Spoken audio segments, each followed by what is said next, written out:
To unpack this, I'm joined by Temitope Kolade, Associate Director, Oil, Gas and Power, Anderson, Nigeria. Thank you so much for joining me today, Temitope. Thank you, Remy. Morning. Good morning to you too. Now, I must say that this report is as detailed as can be, as there are, many data points and even talking points when you look at it. But for you, what stood out? Well, I will say three things. It's not just about the declining exports to the U.S. It's more about how global oil trade is changing and the need for Nigeria to reposition itself. For instance, the report talks about how exports, right, our share of Africa's crude exports to the U.S. has dropped from 61% to 34%, about at 5%. And that's even more or less demonstrates the competition that we're facing from countries like Libya and Ghana.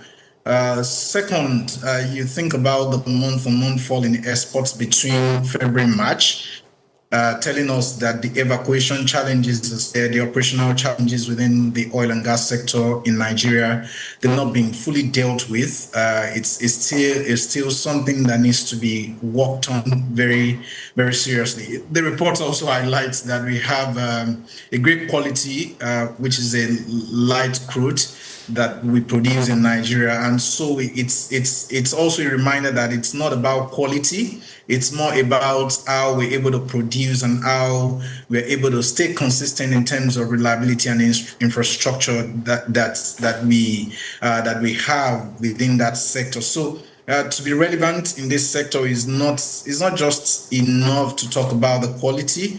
It's about staying competitive, and to stay competitive means that we need to attract investment and ensure that we deal with those bottlenecks that we have with respect to production and evacuation of the products. All right, you talked about staying competitive, and we're looking at the drop in Nigeria's crude export to the U.S. basically.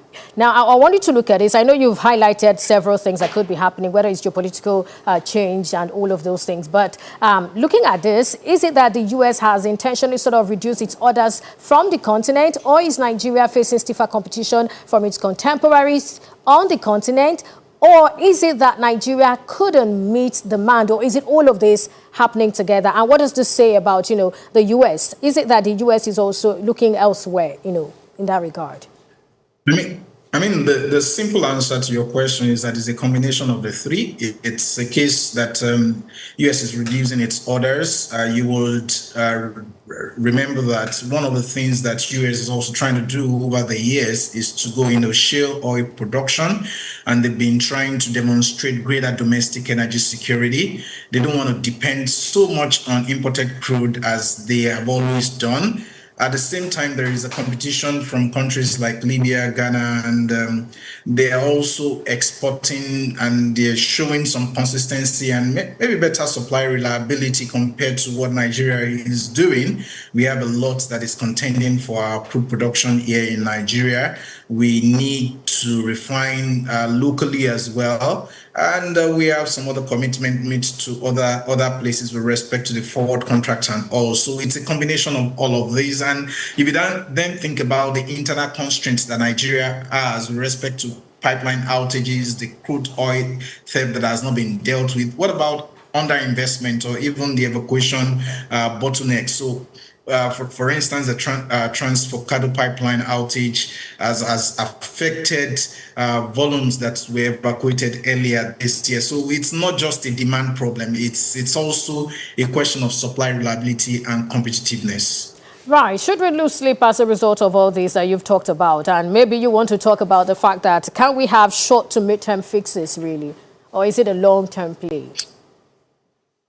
Well, I think losing sleep doesn't solve the problem. It's about focusing on the problem and paying attention to them and seeking ways to resolve those problems. So the good news for me from a short to mid-term fixes would be that we can secure those pipelines and oil infrastructures. And what needs to happen is some willpower from government to ensure that we're dealing with the security issues in that regard.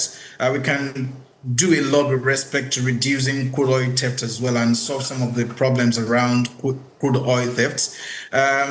In terms of investment, we've got to provide that environment. And I know that the government has rolled out a couple of policies in the last couple of years to ensure that we have better encouragement for investors and potential investors within the sector. We need to see those come alive in terms of policy consistency to also support reducing the bottlenecks within the ministries and agencies of government that support all of these private investors to do business in Nigeria.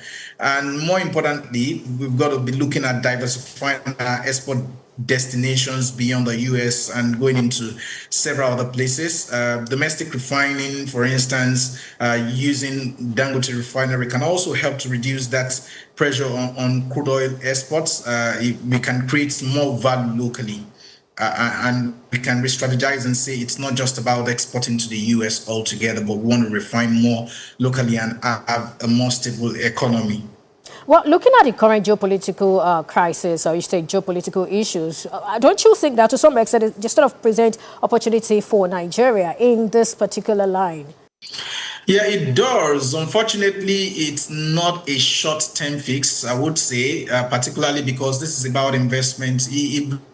We have not been able to get the oil wells running and producing as we would expect. The fact that the oil price is now at about $105 per barrel does not mean that we'll immediately be able to pump the oil out of the reserves. We've got to do some heavy development work on the fields, and that will take some time to do, right?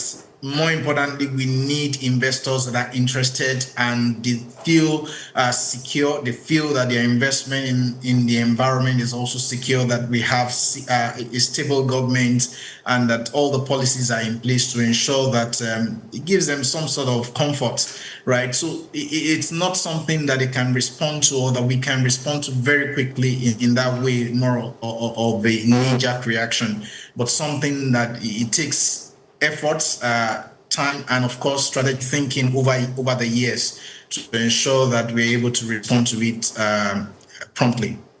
Temitope Kola, the Associate Director, Oil, Gas and Power, Anderson, Nigeria. Thank you for joining us today and for sharing your thoughts with us.